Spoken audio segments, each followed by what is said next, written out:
So for downloading Note++, search here Note++ download and then go to downloads and then click here download Note++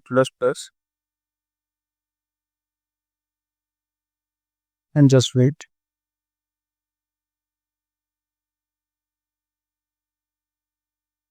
And then click here download Notepad+.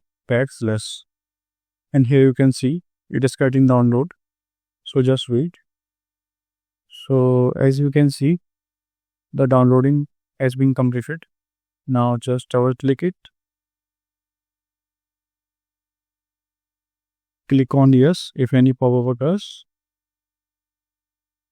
Select English or your preferred language and click on OK. Then click on next. I agree. And then again next. Then tick mark this create shortcut and then click on install and just wait.